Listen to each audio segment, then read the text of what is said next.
आप्यायन्तु ममाङ्गानि वाक् प्राणश्चक्षुश्रोत्रमथो बलमिन्द्रियाणि च सर्वाणि सर्वं ब्रह्मोपनिषदम् माहं ब्रह्म निराकुर्याम् मा ब्रह्म निराकरोत् अनिराकरणमस्तु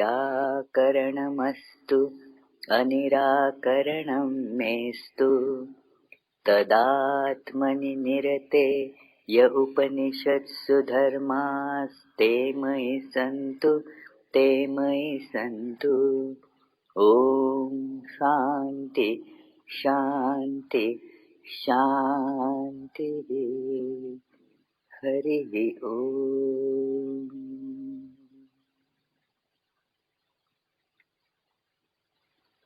माझी समस्त अंगे बलाला प्राप्त होवोत, वाक इत्यादी समस्त इंद्रिये आणि मन ही देखील दृढ आणि परिपूर्ण होवोत. सर्व काही एकमेवाद्वितीय परब्रह्म आहे. या परब्रह्माचे निराकरण मजकडून न होवो, ते ब्रह्मही मला न नाकारो, किमान मजकडून तरी निराकरण नसो, हे सत्य अनुभवण्यासाठी ज्या समस्त सद्गुणांची गरज आहे, जी उपनिषदांनीच प्रतिपादिली आहे, ते समस्त सद्गुण माझ्यात वसोत. ओम शांती शांती शांती. पूजनीय भौमानंदजी आणि उपस्थित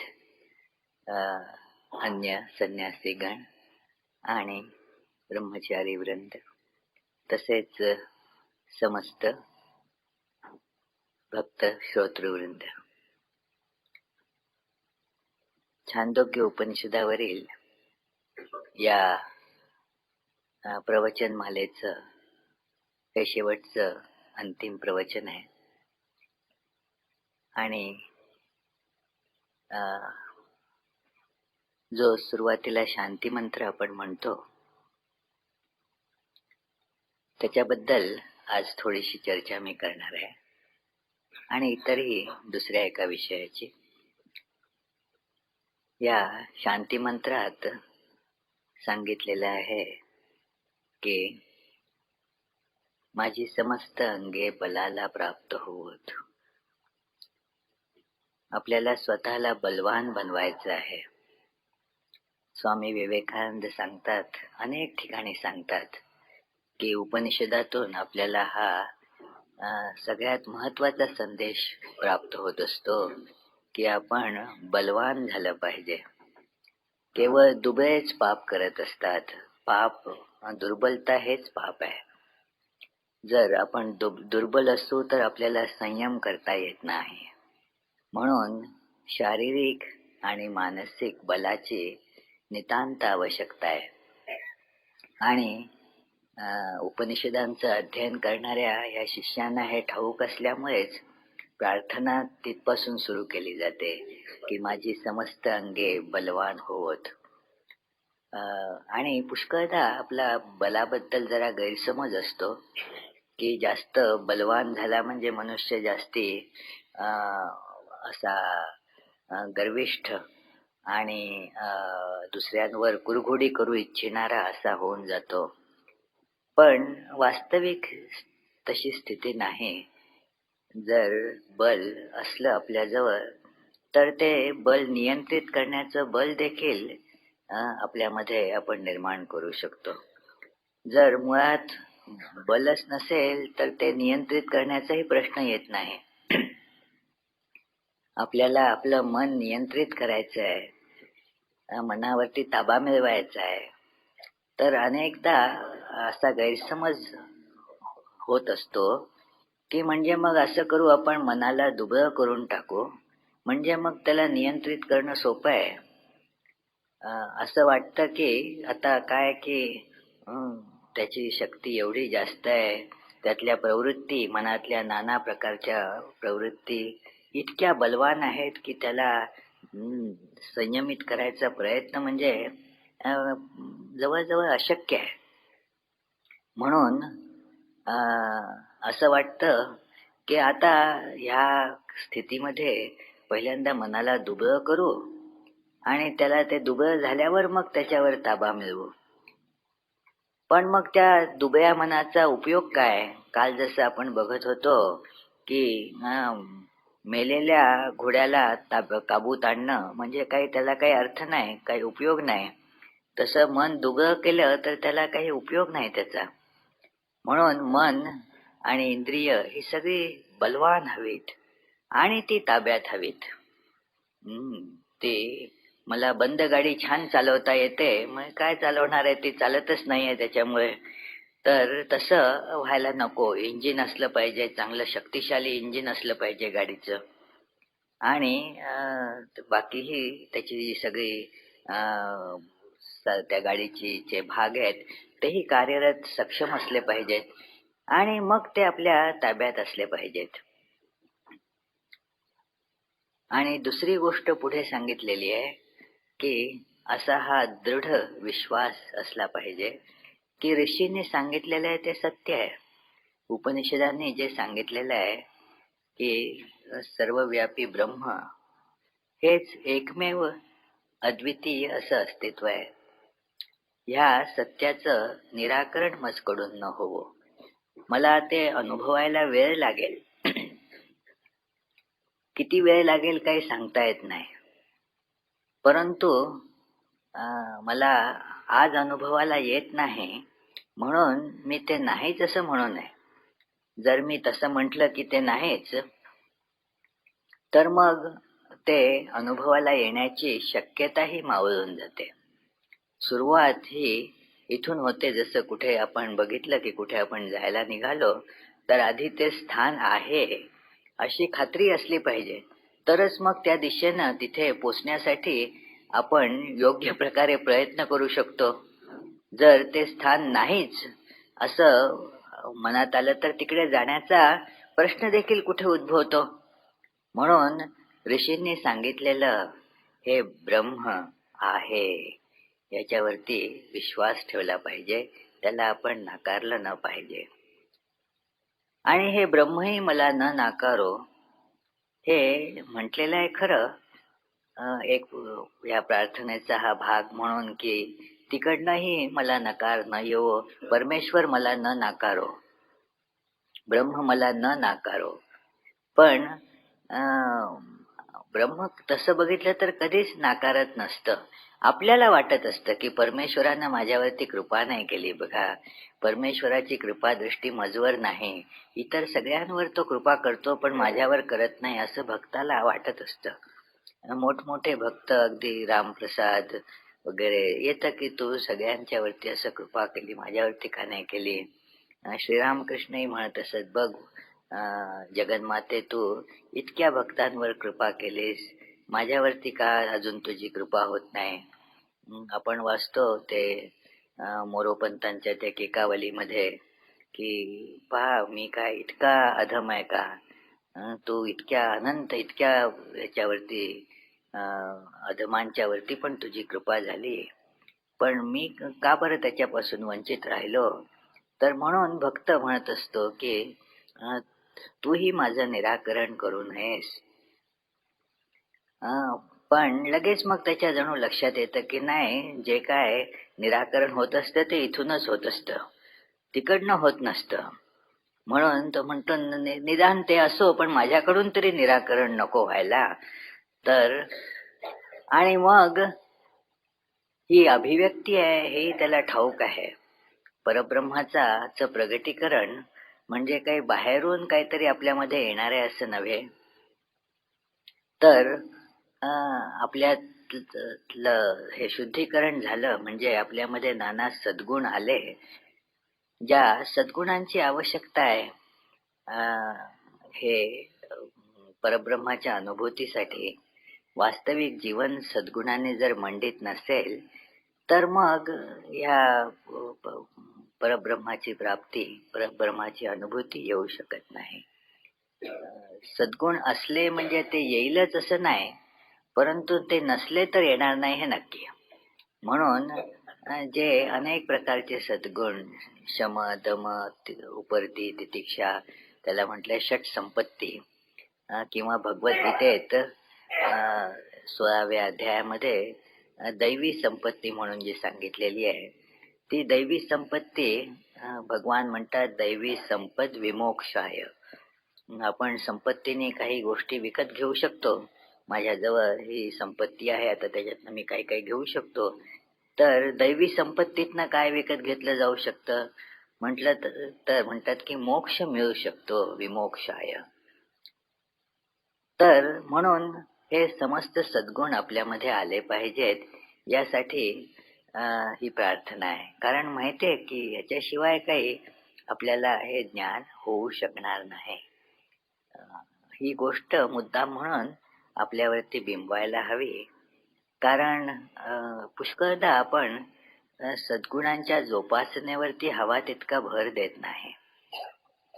वाटतं की चला आपण थोडे आध्यात्मिक ग्रंथ वाचू, थोडा वेळ चांगलं जप, ध्यान इत्यादी करू, तेवढ्यानीच नाही जमलं तर प्राणायाम वगैरे करू, आणि आणखीन काही अशा गोष्टी केल्या तर मग एरवी आपलं जीवन नाना अशा प्रकारच्या वासनांमध्ये किंवा दुर्व्यवहारांमध्ये जरी निलिप्त झालेलं असलं तरी देखील काही बिघडणार नाही.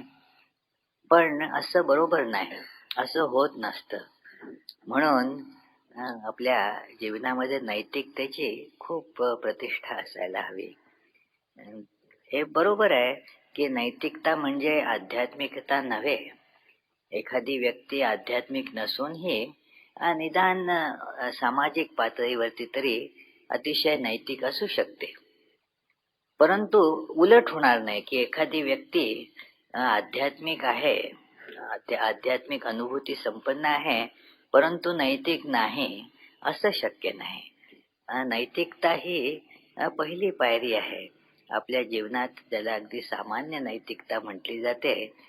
त्याच्या खोलात शिरण्याची गरज नाही, आपल्याला ते ठाऊक आहे. तर ती असायला हवी. नाही तर मग आध्यात्मिक उन्नती होण्याचा प्रश्नच उद्भवत नाही. म्हणून ती असेल तर मग पुढचं बघता येईल. संपत्ती असली तुमच्याजवळ म्हणजे धन असलं म्हणून ती गोष्ट तुम्ही विकत घ्यालच असं काही नाही. पण नसलं तर घेता येणार नाही. म्हणून दैवी संपद असली तर मोक्ष मिळेलच, ती गोष्ट तुम्ही घ्यालच असं काही नाही. परंतु नसली तर मग आशा सोडा. पैसे आहेत म्हणून ती तुम्ही वस्तू घ्यालच असं काही आवश्यक नाही आहे. आपण नीतिमान आहोत, बरं आहे, पुष्कळ आध्यात्मिकता वगैरे नको, ठीक आहे, नको तर काय करायचं. पण जर हवी आहे, पण त्याच्यासाठी लागणारी जी संपत्ती आहे, जे धन आहे ते मात्र नाही, तर मग हवी असून देखील मिळणार नाही. म्हणून म्हटलेलं आहे. आणि ह्या शिष्याला हे समजतंय. म्हणून प्रार्थनेत आवर्जून म्हणतो की हे सगळे जे सद्गुण हे माझ्यामध्ये वसोत.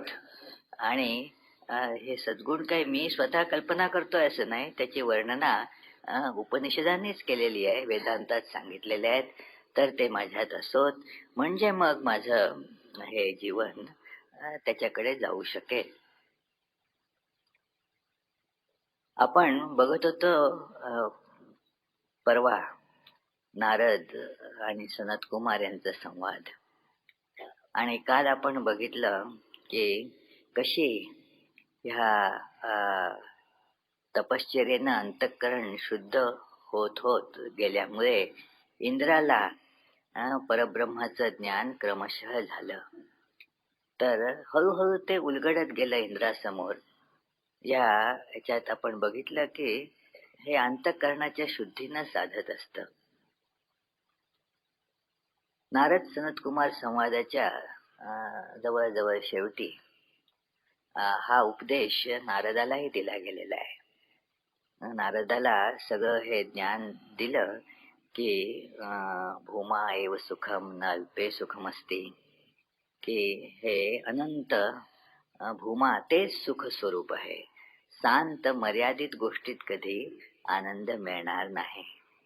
आता हे अनंतत्व भूमा याची प्राप्ती कशी होत असते आणि त्या प्राप्तीनं आपण मुक्त कसे होत असतो, सगळ्या बंधनांचा नाश कसा होत असतो, हे अगदी थोडक्यात पण इतक्या सरळ रीतीने मांडलेलं आहे, इथे इतक्या सोप्या रीतीने मांडलेलं आहे. हे वाचल्यावर वाटतं कसं काय लोक म्हणतात उपनिषद कठीण असतं. इतकं सोपं आणि इतकं व्यावहारिक, जे की आपल्यापैकी प्रत्येक जण करू शकतो, करायला हवं, तरच आपण पुढे जाऊ शकतो, असं हे ज्ञान फक्त 4 अगदी मोजक्या स्टेप्स मध्ये सांगितलेलं आहे. अगदी मोजक्या स्टेप्स. काय म्हणतात बघा, अगदी स्पष्ट आहे, अर्थ सुद्धा अगदी स्पष्ट आहे. त्यांना ते सांगतात की आहार शुद्ध सत्वशुद्धी, हा सप्तम अध्यायाचा 26वा खंड आहे. ह्या उपनिषदाचा 7वा अध्याय, ज्याच्यात नारद सनतकुमार संवाद येतो, त्याचा हा 26वा खंड आहे आणि त्यातला हा दुसरा श्लोक आहे, दुसरा मंत्र आहे. तर या दुसऱ्या मंत्रामध्ये तिथेही जवळजवळ शेवटी सांगितलेलं आहे की ही व्यक्ती जेव्हा सगळ्याला प्राप्त होते, सर्व होऊन जाते आणि अशा प्रकारे बंधनमुक्त होते, तर सांगतात की बघा, हे आता हे व्यवहारात कसं आणायचं, हे अगदी बघा शेवटी सांगितलेली गोष्ट आहे. निरोप देत आहे आता सनत कुमार नारदांना, निरोप देत आहे. झालं आता शिक्षण संपलं. आता काय तुमचं काय म्हणतात तिथे कॉन्व्होकेशन सेरेमनी वगैरे काय झालं, आता फक्त डिग्री हातात द्यायची आहे. तर त्यावेळेस आता निरोप दिला जात आहे शिष्याला की छान, आता मुख्य लक्षात ठेवायच्या गोष्टी, आता काय की सगळं सांगून झालेलं आहे, आता मुख्य लक्षात ठेवायच्या, आचरणात आणायच्या गोष्टी त्या सांगतो. म्हणजे किती महत्वाचं आहे बघा. या सगळ्या तत्वज्ञानाचा जणू अगदी सार भाग, की काय केल्याने होत आहे आता ते मी सांगतो.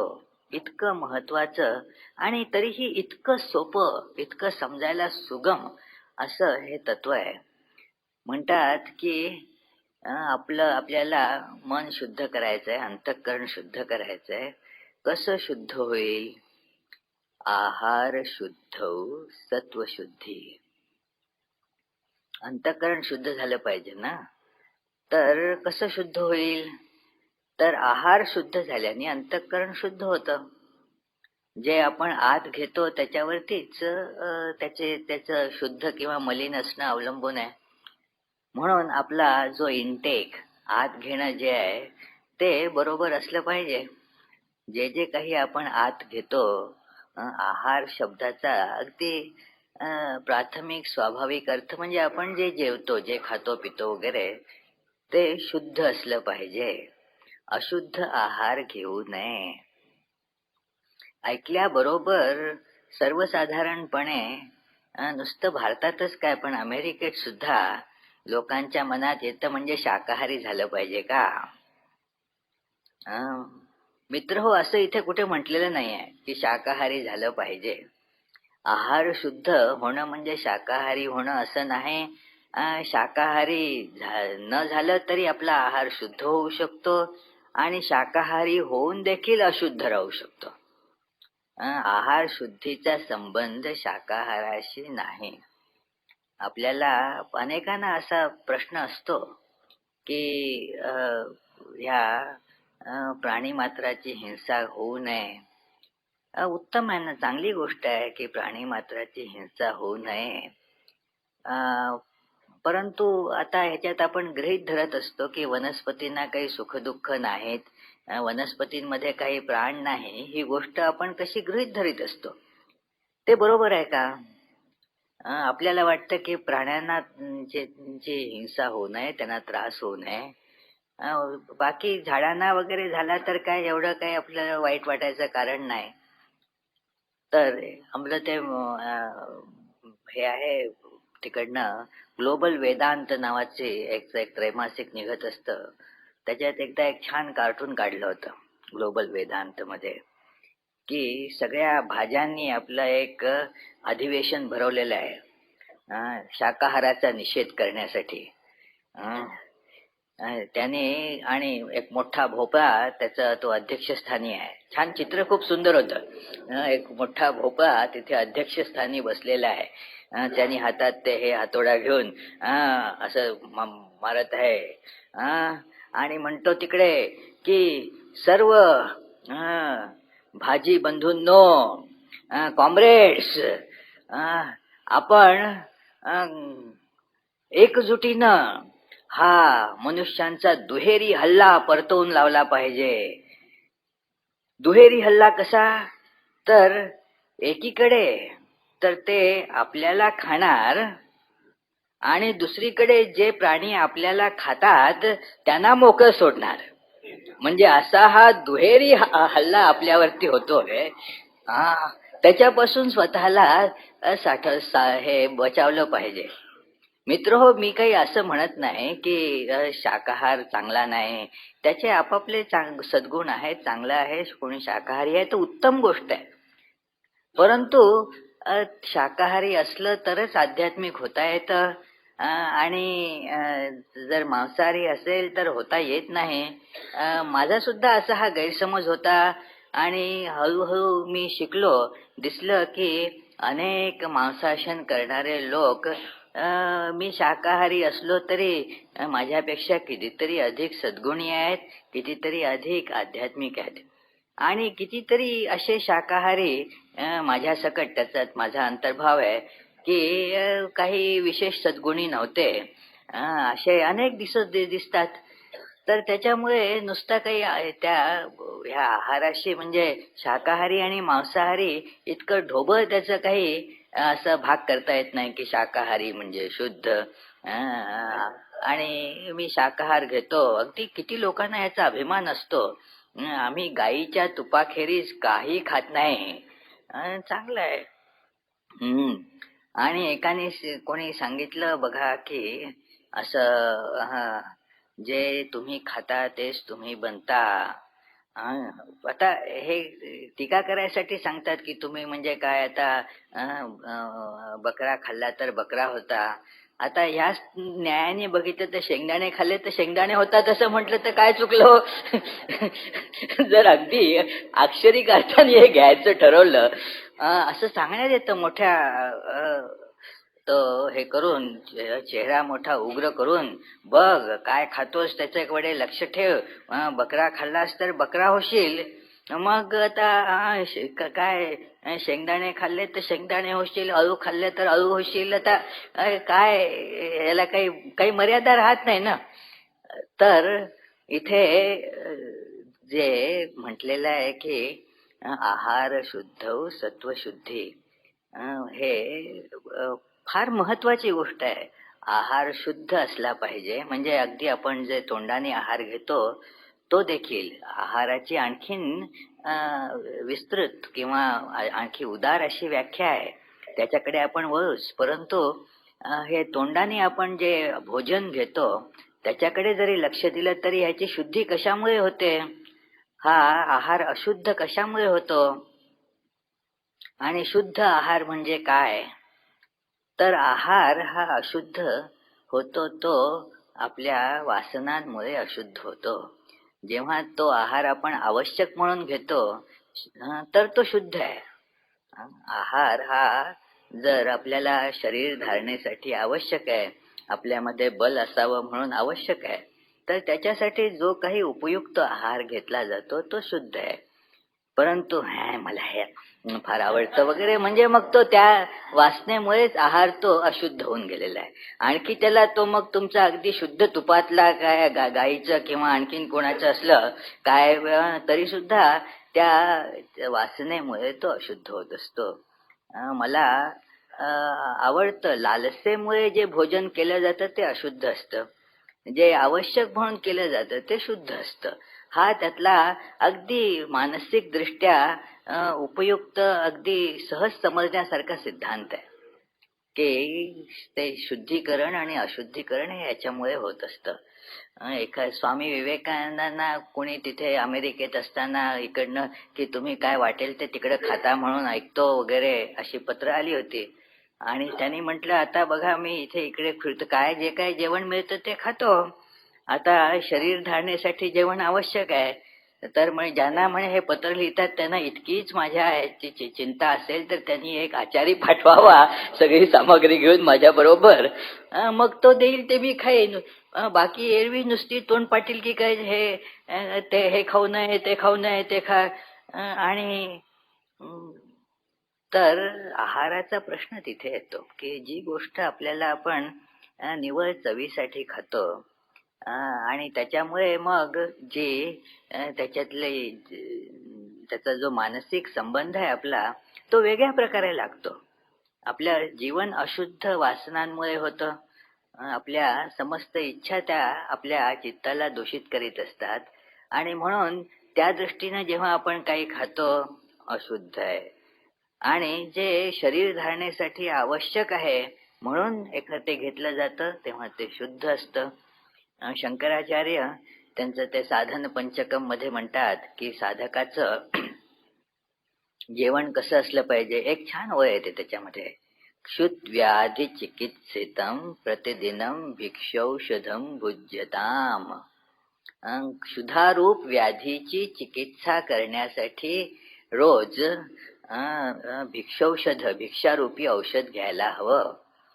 क्षुधा ही एक व्याधी आहे, त्रास आहे, आणि ह्या व्याधीसाठी, ह्या व्याधीच्या चिकित्सेसाठी भिक्षारूपी, अन्नरूपी औषध हे घ्यायला पाहिजे. म्हणजे त्या व्याधीचा उपशम होतो. आणि हे रोज करावं लागतं, कारण त्या व्याधीला काही परमनंट असं औषध नाही की एकदा घेतलं की झालं बुवा. हे जोपर्यंत शरीर आहे तोपर्यंत. काही काही व्याधी अशा असतात की त्याला कायम औषध, जीवन असेपर्यंत ते औषध सुरू ठेवावं लागतं. तर तसं ही व्याधी अशीच आहे. म्हणून ते म्हणतात क्षुध व्याधी, एक क्षुधारूपी व्याधी आहे, तिची चिकित्सा करायची आहे.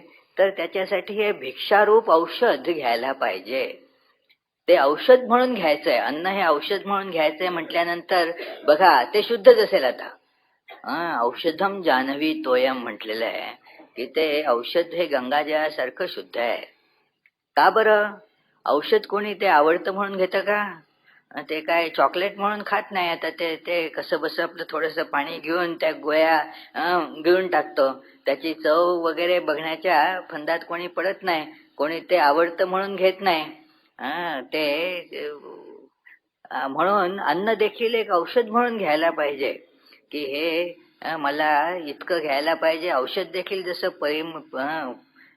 तेवढं परिमित प्रमाणातच घ्यायचं असतं. जास्ती घेतलं तर प्रॉब्लेम आहे ना. औषध सुद्धा ते फार ओव्हरडोस झाला तर प्रॉब्लेम आहे. आपल्यापैकी किती लोकांना जेवणाचा ओव्हरडोस झाल्यामुळे प्रॉब्लेम येतो. माझंच उदाहरण सांगतो, आणखीन दूर जायला नको. तर हवं त्याच्यापेक्षा जास्त जेवणाची ते एरवी ते अशुद्ध आहे. आता आणखीन याचा विस्तृत अर्थ बघू की आहार म्हणजे आत घेणं. शंकराचार्य सांगतात इथे की आहार आरही येते इथे आहार, की जे काही आत घेतलं जातं ते आहार आहे. आपण जे आत तोंडातून आपण अन्न आत घेतो ठीक आहे, परंतु आपण डोळ्यांनी रूप आत घेतो, कानांनी ध्वनी आत घेतो, त्वचेनं स्पर्श आत घेतो, जिव्हेनं चव आत घेतो, नाकाने किंवा घ्राणेंद्रियाने वास आत घेतो.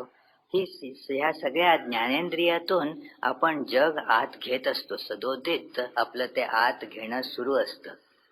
आणि हा आहार जरा जास्त महत्वाचा आहे. पोटात आपण जे घेतो तेही महत्वाचं आहे, परंतु त्याहून हा आहार अधिक महत्वाचा आहे. जसं औषध दिलं जातं ना, तर ते औषध बरोबर योग्य असावं, शुद्ध असावं. तर त्याच्यात सुद्धा शुद्धतेचे निकष जरा वेगवेगळे असतात. जे औषध तुम्हाला एखादी कॅप्सूल किंवा गोळी ह्या रूपात दिलं जातं, जे पोटात घ्यायचं आहे, तर त्याच्यासाठी ते शुद्धी आवश्यक आहे, पण इतकी जास्ती त्याची काटेकोर दक्षता बाळगली जात नाही. थोडी इकडे तिकडे धूळबीळ किंवा काही असलं काही विशेष फरक पडत नाही त्याने.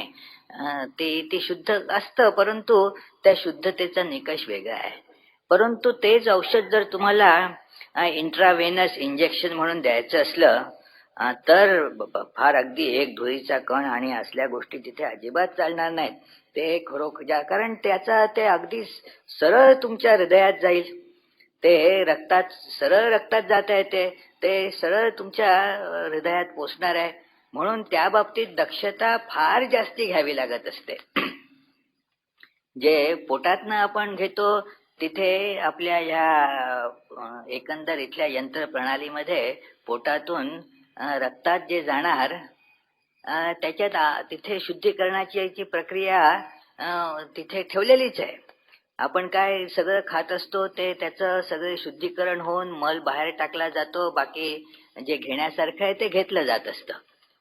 तर म्हणून आपण जे पोटातनं हे अन्न घेतो ते शुद्ध असणं महत्वाचं आहे. पण हे जे डोळ्यांनी रूप घेतलं, कानांनी ध्वनी घेतला, हे जणू ते इंट्राव्हेनस इंजेक्शन दिल्यासारखं आहे बघा. ते सरळ मनात जातं. हे जे तोंडातनं आपण घेतलं, पोटात गेलं आणि मग त्याचा मनावर परिणाम झाला, ह्याच्यात काही आंतरिक शुद्धीकरण प्रक्रिया तिथे थोडी बहुत असते आणि जरा वेळही लागतो ते व्हायला. परंतु डोळ्यांनी बघितलं, कानांनी ऐकलं, त्वचेने स्पर्श केला, ह्या ज्ञानेंद्रियांतून जे आपल्या त्याचा परिणाम मात्र ताबडतोब होत असतो आणि खूप जोराचा होत असतो. म्हणून तो आहार सांभाळणं हे फार महत्वाचं आहे.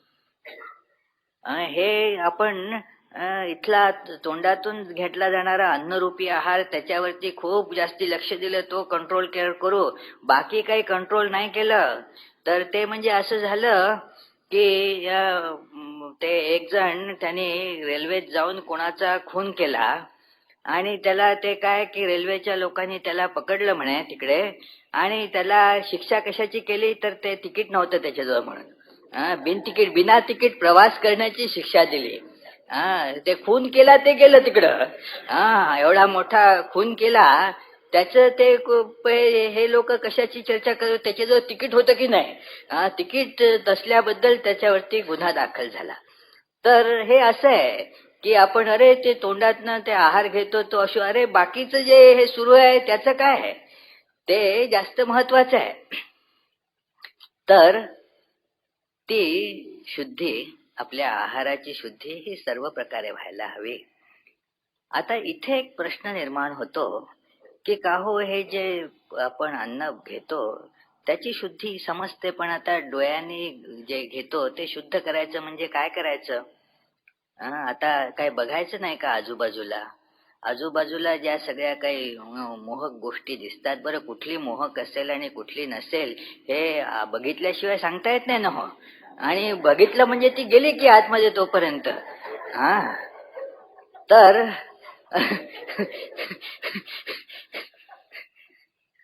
आणि गेल्यामुळे ताबडतोब त्याचा परिणाम झाला. तर आता ते कसं त्याला म्हणजे कंट्रोल करायचं, म्हणजे कसं करायचं? तर काय डोळे मिटून रस्त्याने चालणार का आपण? डोळे मिटून रस्त्याने चालायचं का? म्हणजे आता तेही काही बरोबर नाही, शक्य नाहीये ते. कान बंद ठेवून कसं काय करणार? ते बंद ठेवता येत नाही. डोळे निदान त्याला काय हे पापण्या असतात, जर अगदी ठरवलं तर बंद करता तरी येतात. पण कान, त्याच्यातनं तर सगळं ते शिरत असतं आतमध्ये, वास सगळा येत असतो.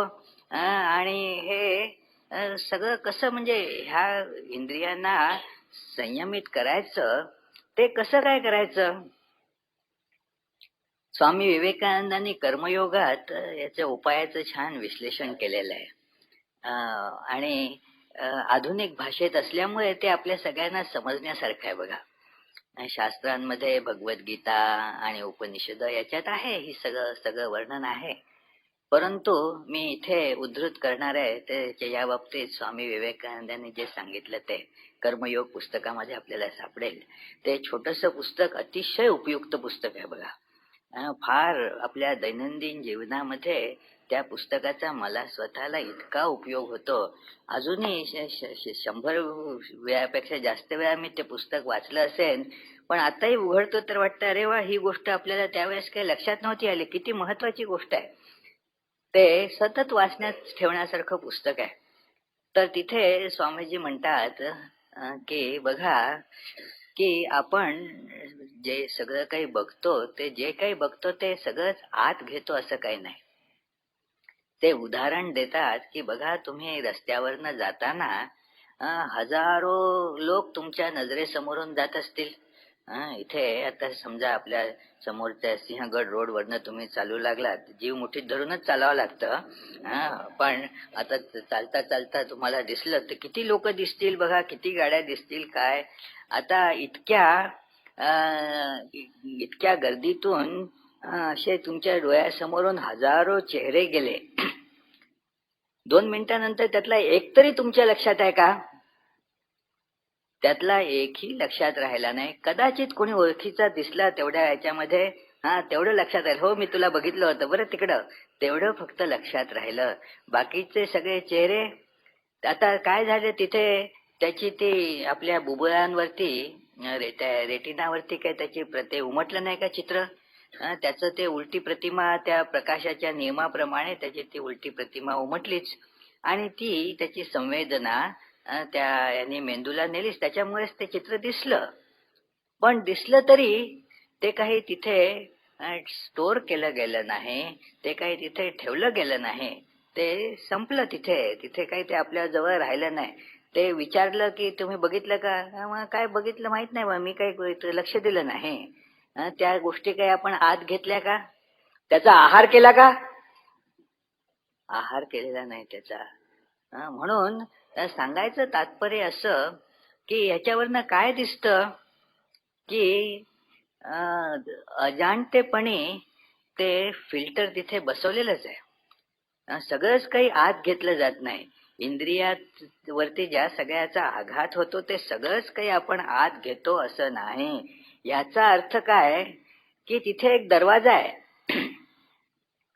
पण तो दरवाजा आपल्याला ठाऊक नाही की कसा उघडायचा आणि कसा बंद करायचा.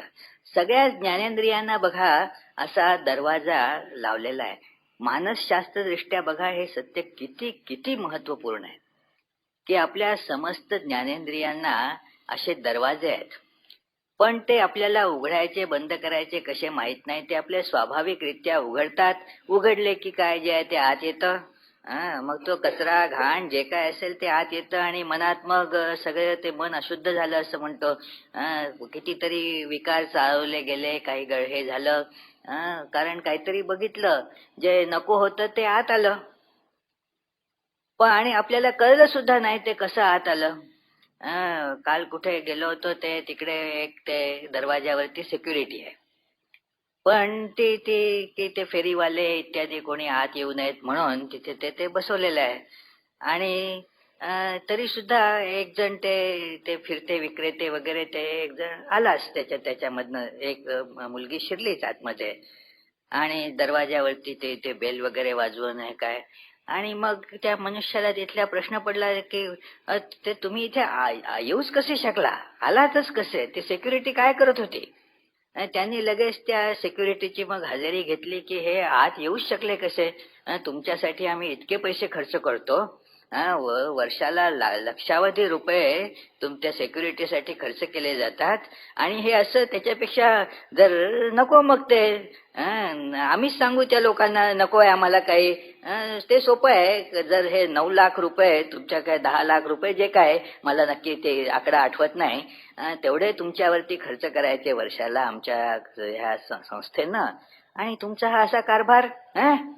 तर ही सिक्युरिटी आहे, पण ती जर आपण त्याला कार्यक्षम नाही केलं तर ती मग काय वाटेल त्याला आत सोडते आणि जे पाहिजे त्याला मग हाकलून देते. की जे खरोखर आपल्याला हवंय ते अनुपयुक्त म्हणून हाकललं जातं. जे त्रास देणार आहे ते आत घेतलं जातं, जे उपयुक्त आहे ते बाहेर ठेवलं जातं. म्हणून ह्या सिक्युरिटीवरती नीट कंट्रोल पाहिजे, त्याच्यावरती नीट आपल्या आपल्या ताब्यात ते सिक्युरिटी अरेंजमेंट पाहिजे.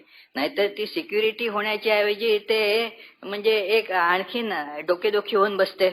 तर म्हणून हे आपले सगळी जी इंद्रिय आहेत त्या इंद्रियांच्या वरती छान दरवाजे बसवलेले आहेत, तिथे छान सिक्युरिटी अरेंजमेंट आहे की काय आत घ्यायचं काय नाही घ्यायचं हे ठरवता येऊ शकतं. ते इंद्रिय हे काही असे ते नुसतेच तिथे ते भोक आहेत असं नाही, तर ते दरवाजे आहेत. नुसतंच भोक आहे म्हणजे काय की काही आत येऊ शकतं बाहेर जाऊ शकतं, काही त्याला काही आपल्याला हे करता येत नाही, थांबवणं शक्य नाही. दरवाजा आहे म्हणजे काय, आपल्याला ते आत येणं बाहेर जाणं याच्यावरती नियंत्रण ठेवता येतं, त्याला म्हणतात दरवाजा. जर ते वैभवला दिसलं की कोणीतरी मोठं बंदूक घेऊन आणि तिथे असा दरोडा घालायला येत आहे, बघितलं त्याने ते, आणि बघायचं सुद्धा आपल्याजवळ आहे बरं. कसा आत आला, आत आलेलं ते शरीर ते जसं त्या दरवाज्यांना छोटस छिद्र असतं ना, ते त्याच्यातनं बघता येतं आधी थोडस. तसंच ह्या नाना विषय यांची सुद्धा किंचितशी झलक आपल्याला मिळू शकते की आणि मग ते दिसतं. जसा तो काही जे औषधं अशी असतात की ज्यांची रिॲक्शन होऊ शकते त्याचा आधी टेस्ट डोस दिला जातो. किंचितसं ते औषध ते दिलं जातं की ज्याच्यामुळे त्याचं काय परिणाम होणार आहे ते आपल्याला कळू शकतं, पण तो परिणाम काही धोकादायक ठरणार नाही इतकाच कमी असतो. तर तसं आपल्याला कळतं बरं की अरे हे त्रास देणार आहे, दरवाजा बंद करा, उघडू नका. दरवाजा बंद करता येतो तिकडे, आपल्याला शिकावं लागतं हे बरं. हे मानसशास्त्रीय हे शिक्षण आहे. अध्यात्मशास्त्र हे एका दृष्टीनं बघितलं तर एक ऍडव्हान्स सायकोलॉजी आहे की पुष्कळ याच्यातनं आपल्याला मनाला ट्रेनिंग देणं, आपल्या मनाला घडवणं आहे की आपल्याला एक थोडासा त्यातला हे त्याची झलक दिसल्याबरोबर लक्षात येतं की हे आपल्याला त्रासदायक आहे, हे आपलं मन कलुषित करत आहे, त्याच्यामुळे आपलं जे काही आध्यात्मिक जीवनाचं ध्येय आहे ते बर्बाद होणार आहे. तर म्हणून आत्ता दरवाजा बंद करून टाका. करता येतं, करता येतं जर आपण शिकलो तर. लक्षात घेतलं पाहिजे, पहिल्यांदा हे लक्षात घेतलं पाहिजे की हे दरवाजे आहेत. ही पहिली पायरी आहे की लक्षात घ्या की आपला त्याच्यावरती ताबा असू शकतो, मिळवता येऊ शकतो, कारण ते दरवाजे आहेत, ते उघडतात आणि बंद होतात. उघडणं आणि बंद करणं हे केलं जाऊ शकतं. आपल्याला अनेक ह्याच्यात नाही लक्षात येऊ शकतं की ते उघडणं आणि बंद होणं होत असतं. एखादा ते खूप आकर्षक असं काहीतरी तिथे मन ओढून घेणारं असं काहीतरी कार्यक्रम टीव्ही वरती सुरू आहे आणि तुम्ही खूप लक्ष देऊन ऐकत आहात, बघत आहात. आता बाकीचं काय किंचितसा इकडे तिकडे आवाज झाला एरवी तरी तुमचं लक्ष जाणार नाही तिकडे, तुम्ही ऐकलेलाही नसेल तो.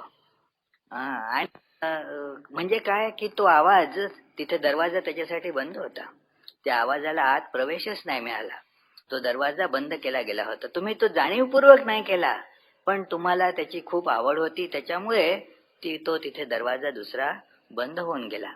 तर आपल्याला आता जाणीवपूर्वक त्याचा उपयोग करता आला पाहिजे की मी ठरवीन केव्हा उघडायचा, माझ्यासाठी हितकर जेव्हा काहीतरी येत असेल. जे दरवाजा उघडला, श्रीरामकृष्ण काहीतरी सांगतायत आपल्याला, दरवाजा उघडूया, बघा त्यांचे शब्द येत आहेत आपल्यापर्यंत, दरवाजा उघडूया. आणि कोणीतरी सैतान येत आहे आणि हे सैतान पुष्कळदा रूप बदलून येत असतात, चांगलं गोंडस रूप घेऊन येत असतात. जरा बारकाईनं बघितलं पाहिजे. आणि मग नाही नाही हे काय बरोबर नाही, दरवाजा बंद, मी येऊ देणार नाही. मग काय होईल बघा, ही जर प्रक्रिया, यालाच म्हणतात आहार शुद्धी. ही प्रक्रिया जसजशी आपण करू काय होईल? आहार शुद्ध. आहार शुद्ध झाला की मग काय होतं? एक पहिली पायरी, अरे तुम्ही खोली साफ करणार तर निदान बाहेरनं सदोदित येणारी घाण ती तरी पहिल्यांदा थांबवा. नाहीतर मग तुम्ही काय तुमची खोली साफ कशी होणार? तिकडे आमच्या तिकडे प्रॉव्हिडन्सला ह्याच दिवसामध्ये खूप झाडाची पानं सगळीकडे गळून पडत असतात आणि ते साफ करणं मोठं कठीण असतं. कारण तुम्ही ते साफ करता करता तोपर्यंत वाऱ्याने पुन्हा ती बाहेर येतात. तर म्हणून ते ते ते याच्यामध्ये आपलं ते पटांगण कधी स्वच्छ, म्हणजे ते पानं सारखी राहणारच त्याच्यामध्ये. तुम्ही साफ केली तरी त्याला काय, आता ते उडत परत येतात आतमध्ये, त्याला थांबवता येत नाही.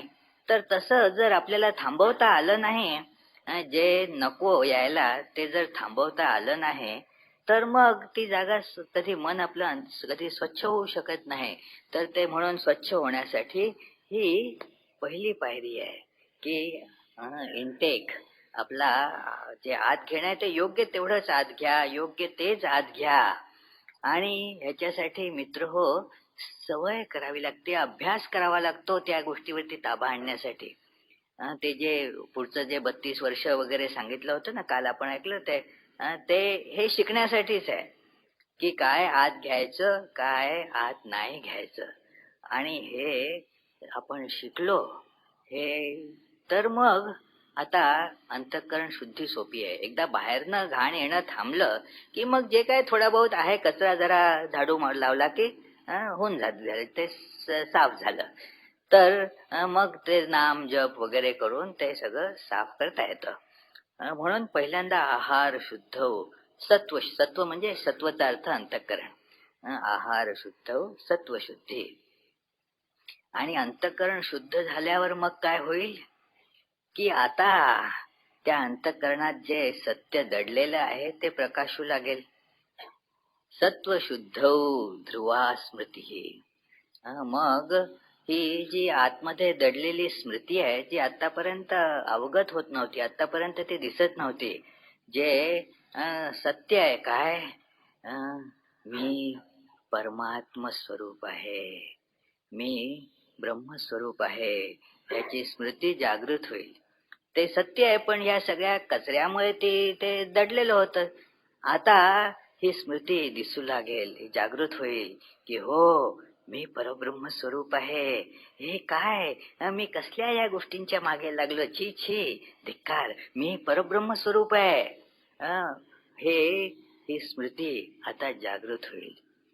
जसं त्या याचं उदाहरण सांगतात ते बकरी सिंह, जो त्या बकऱ्यांच्या त्या कळपात वाढला, आणि म्हणून मग ते म्हणे त्याला ते गवत खाऊ खाऊ आपण सिंह आहोत ह्याचं पूर्ण विस्मरण झालं होतं. तर दुसरा एक सिंह त्यांनी बघितलं की हे ह्या मेंढ्यांच्या का बकऱ्यांच्या कळपामध्ये ते आपला एक सिंह पण त्यांच्यासारखाच मे मे मे मे करत जात आहे. तर त्यांनी त्याला धरलं आणि तळ्याजवळ नेलं की तू पण माझ्यासारखाच आहेस, मी जसा सिंह आहे तसाच तू आहेस. हा सिंह गुरु, बरं, ज्याने धरून आणलं तो गुरु. तो गुरु दाखवतो की बघ, जसं परब्रह्म माझं स्वरूप आहे तुझंही स्वरूप आहे, तू सुद्धा तेच आहेस, तत्वमसी. आपण 2 दिवसापूर्वी बघत होतो ना ते तत्वमसी. एकदा सांगितलं त्याला शिष्याला कळत नाही, पुन्हा पुन्हा सांगावं लागतं. ते सिंह पुन्हा अरे तू बघ ना नीट, तेच आहे, पुन्हा पुन्हा बघ, तू तेच आहेस. हा बघतो, पटकन विश्वास बसत नाही. असं कसं, मी बकरी आहे ना, हे इतके दिवस बकरीचे संस्कार ते पटकन जात नाहीत, पुन्हा पुन्हा बघावं लागतं. आणि मग ते हळूहळू प्रत्येक वेळेस ती स्मृती अधिक अधिक दृढ होत असते. होय ना, खरंच मी सिंह आहे, म्हणूनच तर मला काय की त्या बकऱ्यांच्या मध्ये तसं आतून खरं तर कधी बरं वाटत नव्हतं. आता लक्षात आलं की ते का तसं होत होतं. मी खरोखर बकरी नाहीच, मी सिंह आहे. म्हणून मग त्या सिंहासारखी म्हणे तोही डरकाळी फोडतो, अहम ब्रह्मास्मी. तर हे काय झालेलं इकडे की ही स्मृती जागृत झालेली आहे आणि ही स्मृती आता धरली, मी ब्रह्मस्वरूप आहे, मी आत्मस्वरूप आहे, मी स्वभावतः मुक्त आहे. ह्या स्मृतीचा आश्रय घेऊन याच्यावरती सतत मनन करीत की होय मी तेच परब्रह्म आहे, मी मुक्त आहे, मला बंधन स्पर्शू शकत नाही. असा ही स्मृतीला धरलं ह्या की काय होतं, स्मृतिलंभे. त्याचं आलंबन केलं, ह्या स्मृतीचं आलंबन केलं, त्याला धरलं, काय होतं, सर्व ग्रंथी नाम. सगळ्या गाठी तुटतात. जी काही बंधन आहेत एक सुद्धा बंधन राहणार नाही, काहीच बंधन राहणार नाही. ही निर्गाठ तुटेल. सर्व ग्रंथी नाम विप्र मोक्ष. त्या शिष्याच्या मनावरती, कारण हा शेवटचा निरोप आहे, शेवटचं त्याला दिलं जाणार ते संदेश आहे. म्हणून ते नुसतं मोक्ष न म्हणता ती गोष्ट त्याला पूर्ण मनावरती ठसावी म्हणून 2 उपसर्ग तिथे लावतात की अगदी विशेष असा मोक्ष आहे. कारण मोक्ष म्हणजे पुष्कळदा आता काय, कुठल्या सुटका झाली, कुठल्या तरी कटकटीपासून सुटका झाली, त्यालाही तुम्ही मोक्ष म्हणाल की चला बाबा माझ्या सासूची कटकट संपली. म्हणजे सासूची नाही, सासूमुळे मला होणारी असेल त्याला, तर ती कटकट संपली तर त्याच्यातून जणू काही मोक्ष मिळाला. तर तेवढा, किंवा कोणाला काय आर्थिक समस्या आहे त्याचं बंधन आहे तर त्याच्यातनं मोक्ष मिळाला. तर हे झाले सगळे सापेक्ष मोक्ष, त्याच्याबद्दल नाही सांगितलं जात आहे. म्हणून हे विशेष आणि प्रकर्षेण, जो उपसर्ग आहे तो दाखवतो की हा अंतिम सगळ्यात श्रेष्ठ असा हा मोक्ष आहे, हा असा आपल्याला लाभेल. म्हणजे बघा की आध्यात्मिक जीवन किती सोपं आहे की नाही. अगदी अगदी सहज असं हे जीवन आहे की नाही.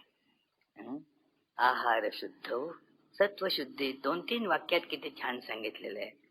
सत्वशुद्ध ध्रुवा स्मृती, स्मृतिलंभे सर्व ग्रंथीनाम विप्रमोक्ष.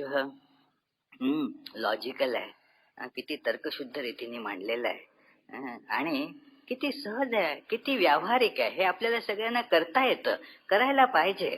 हे काही नुसतं काहीतरी तात्विक चर्चा उगाचच केलेली आहे असं नव्हे. हे आपल्याला सगळ्यांना करता येण्यासारखं, व्यवहारामध्ये दैनंदिन किंवा प्रतिक्षणी करायचं असं आहे. पुष्कळदा असं विचारण्यात येतं की काय करायचं सांगा. तिथे अमुक असा जप करू, किती वेळा ह्या नाकातनं श्वास ओढू आणि किती वेळा त्या नाकातनं ओढू वगैरे. मला त्याची थट्टा नाही करायची, ते त्या सगळ्याला त्याचं महत्व आहे. पण ही मुख्य गोष्ट आहे. ही जी गोष्ट आहे ह्याच्यासाठी मग तुम्ही 10 वेळा डाव्या नाकपुडीतून आणि 50 वेळा उजव्यातून किंवा आणखीन काय असे सगळे प्रकार करा, उत्तम आहे. पण त्याचा हा जो आहे कशासाठी ते करायचं, तर ह्याच्यासाठी झालं पाहिजे की आहार शुद्धी. आहार शुद्ध सत्वशुद्धी. आहार शुद्ध झाला की सत्वशुद्धी, मन शुद्ध होईल. आहार शुद्ध नाही ठेवला, सत्वशुद्धी, अंतःकरण शुद्धी होण्याची मित्र हो आशा देखील बाळगायला नको. आशा देखील बाळगायला नको. आहार शुद्धी असली तरच सत्वशुद्धी संभवनीय आहे. म्हणून हा आहार जे काही आत घेतो, तोंडानं असो किंवा सर्व ज्ञानेंद्रियांनी असो, हा सगळा आहार आपल्याला शुद्ध करायचा आहे. हा केला शुद्ध की मग काय, मन अंतःकरण शुद्ध झालं.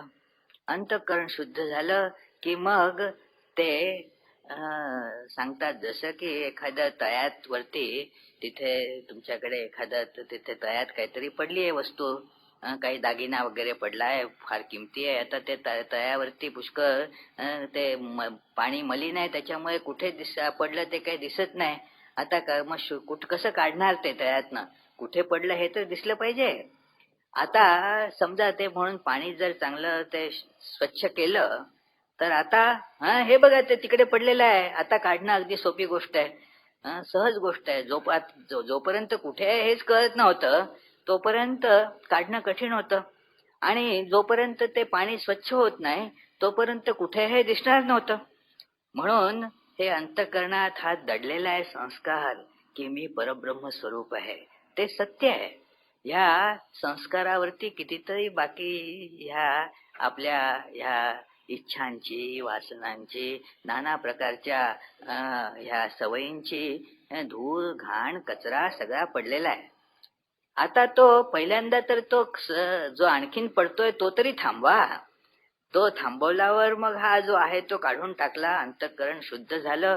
आता दिसू लागलं की ते आतमध्ये होय मी परब्रह्म स्वरूप आहे, आता दिसतंय की ते. हा, आता मग त्याचा मागोवा घेता येतो, त्याचं आलंबन करून जीवन घडवता येतं.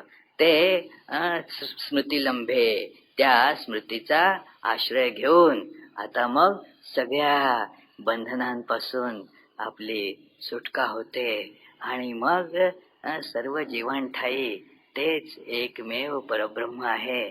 मी तेच आहे, आपण सगळे एक आहोत. ह्या सगळ्या सृष्टीमध्ये हे एकच आत्मा सर्वत्र विराजमान आहे. हे सत्य मग आपल्याला त्याची प्रचिती येऊ लागते. तर हे आहे अध्यात्मशास्त्र.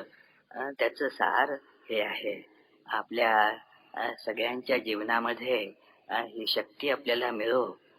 आपली ही सगळी, ज्याला याच्यात म्हटलं इंद्रियद्वार संयम करणं, भगवद्गीतेत जसं सांगितलेलं आहे किंवा कठोपनिषदात जसं सांगितलेलं आहे की आहार शुद्ध सत्वशुद्धी, आहार आपला शुद्ध असो, मन त्याच्यातून निर्मल होवो आणि मग ही स्मृती, परब्रह्म स्वरूपाची स्मृती जागृत होऊन त्याचा आश्रय घेत आपण मुक्त हो, आपल्या सगळ्यांना हे लाभो अशी प्रार्थना करून, आणि मला ही एक अशी संधी इथे पूजनीय भौमानंदजी आणि त्यांच्या समस्त सहकार्यांनी उपलब्ध करून दिली, याच्याबद्दल त्यांच्या प्रती अतीव कृतज्ञता व्यक्त करून आपणा सर्वांप्रतीही रोज सकाळ संध्याकाळ आपण इथे प्रवचन ऐकण्यासाठी येत होता. आपल्यालाही म्हणजे आपल्या सहनशीलतेची कमालच म्हणायला पाहिजे की रोज आपण ऐकून हे सगळं ऐकत होतात. तर त्याबद्दल आपल्या सगळ्यांच्या प्रतीही मी कृतज्ञता व्यक्त करतो. माझा या विषयात खरंच काही अधिकार नाही. मी आपलं थोडा अभ्यास करत होतो. अभ्यास करायला आपण सगळ्यांनी हे निमित्त दिलं होतं. तर म्हणून माझ्याकडनं ज्या काही चुका झाल्या असतील त्याबद्दल आपली सगळ्यांची मी क्षमा मागतो आणि हे